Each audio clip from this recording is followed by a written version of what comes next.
first of all, let me just say welcome to everyone to the Spiritual Courting.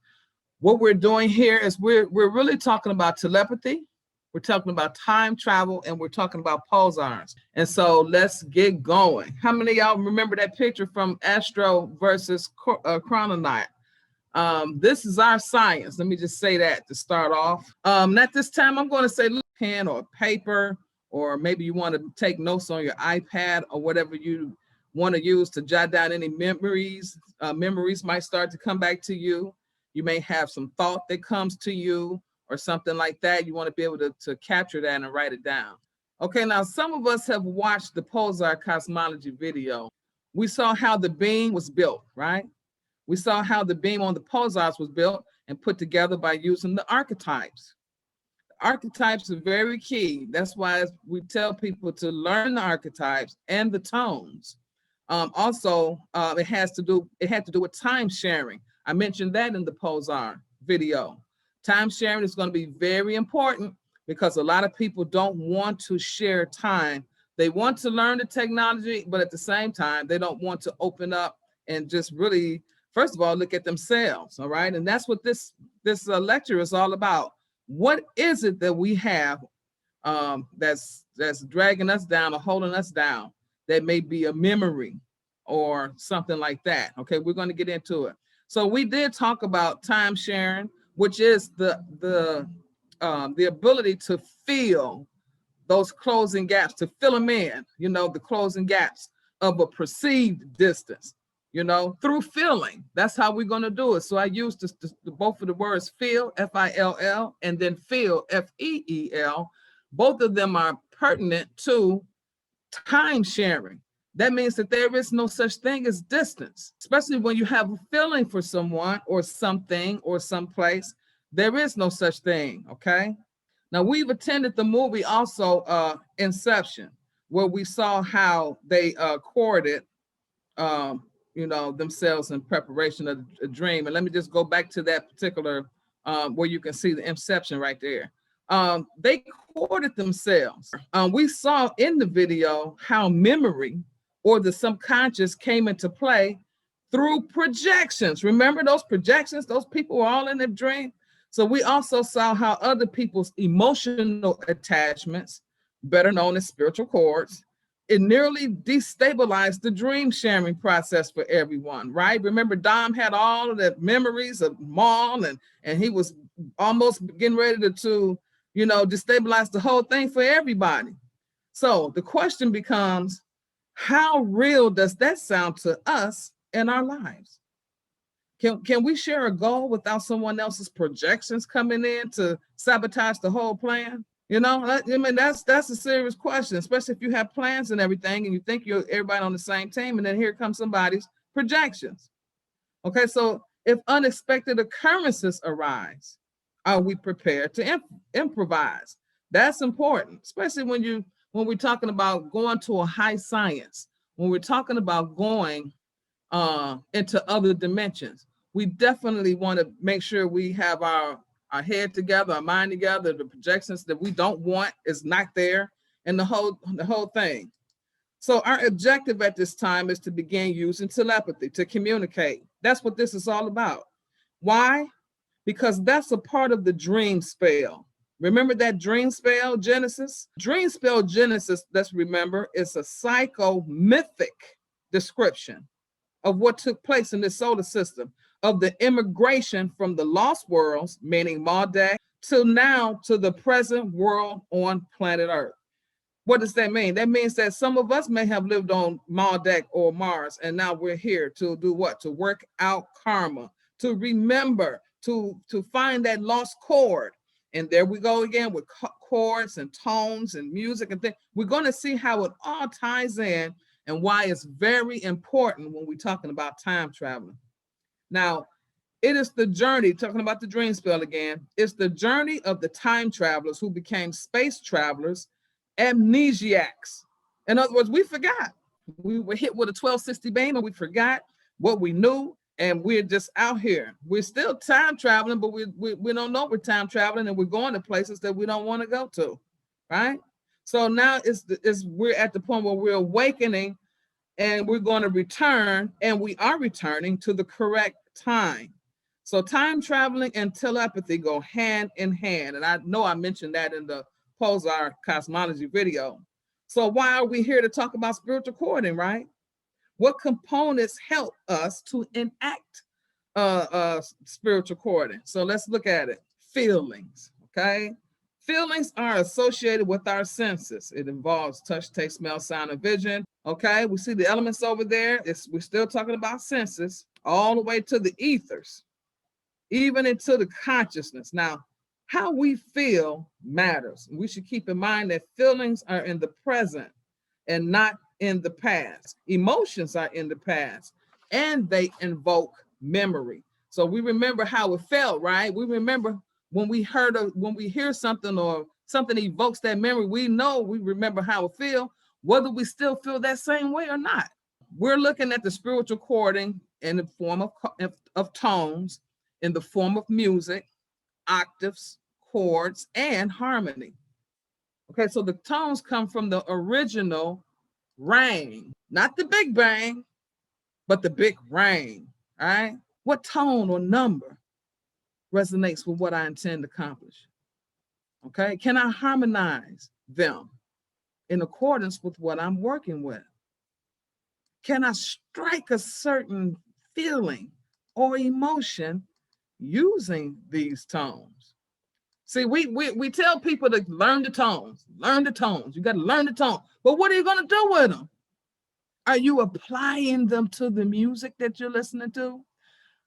Do you feel a service or bond or an electric tone?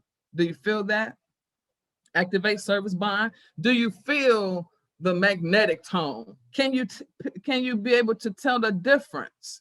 Okay, looking at the tones and knowing the tones and feeling the tones, can you tell the difference? That's what we're going with.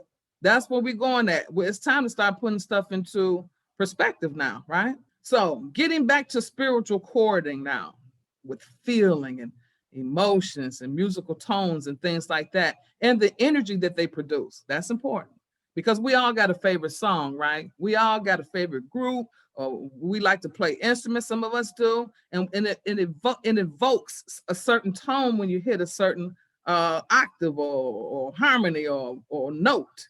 Okay, that's key because that's really the object of pulsars and the tones and the kin and whether it's in the first dimension, second, third, or fourth dimension. Now, these are the energetic components that make up the chords, talking about the feelings, the emotions, the musical chords, and things like that, the musical tones. Even when we don't know someone, these chords can happen. So this is especially true for entertainers. What do I mean by that? The entertainers, the musicians, or anyone in the spotlight, they're being courted by strangers because people love their performance. They love the music, and they're courting to them. Now, can you imagine how they feel? These musicians, if they don't know how to clear that energy, or they don't know how to cover themselves when they go in and out of performances or out of the matrix, they're going to be that's why a lot of them take drugs. A lot of them go to alcohol. They may not know how to deal with the energy of people courting to them only because they love them so much. Oh, I love the way they sound or sing or dance or whatever, right? So now that we know that what causes spiritual chords, let us define these spiritual chords. A chord is a psychic connection with another person that transmits energy. Chords are also made up of astral and etheric energy and connect two people's subtle bodies. They stretch between two people very much like an umbilical cord between a mother and a child, okay, and a baby. And it transfers emotional energy and chi between the two. And it doesn't even matter how far away the other person is, okay, as the cord it's not a physical substance. Therefore, distance is irrelevant. So it's still effective from the other side of the planet. And guess what? Not just from the other side of the planet, from the other side of the galaxy as well, if you know how to fill in the gap, okay? With your feeling, with your emotions, with those tones. Now you see where I'm going with it, okay? So we want to keep in mind that bonds, now we're not talking about James Bond, we're not talking about, United States bonds. They're not quite the same as chords, for instance. Now I know you all know that. I just thought I'd throw this in as for a little levity. A shared bond looks something similar to a chord, but it does not transmit a substantial amount of energy. Okay, that's the difference. These two little kids up here might just love coming and looking at the little lake there, and they're not really transferring a whole lot of energy. They just share a bond of sitting there and probably getting away from work for a minute, for whatever their mother might want them to do, and they're sharing a bond. Now there are mother and child umbilical cords, like I mentioned earlier. Now the cord is supposed to be there to support the baby, but in this days and time, and a lot of times, mothers are actually emotionally needy. Okay, maybe things may not be going correctly like they think it should go. Maybe they don't have enough money to prepare for the baby. Maybe her and the baby dad is not together, or maybe they're having difficulty with whatever. Okay, and actually the cord is there to nourish. They start nourishing themselves from the baby's fresh and abundant energy. Now we don't want to think that way, but that's really what happens a lot of times. But it's subconscious, because the mother is not really meaning to do that. She's not centering in on her baby and sucking all of the fresh energy. No, she's not doing that. But the baby is usually quite aware of what's happening, even if she doesn't know what's happening. And that baby will give that mother extra energy and emotional support through the cord at will. At will. And see, that's the beauty of nature. That's the beauty of one coming out of the ethers, out of the spiritual realm, who understands that that's what their mama need, and they give it to them. Another common cord is between two lovers. Okay, each one wants to share their energy with the other, and during sex, this is amplified greatly.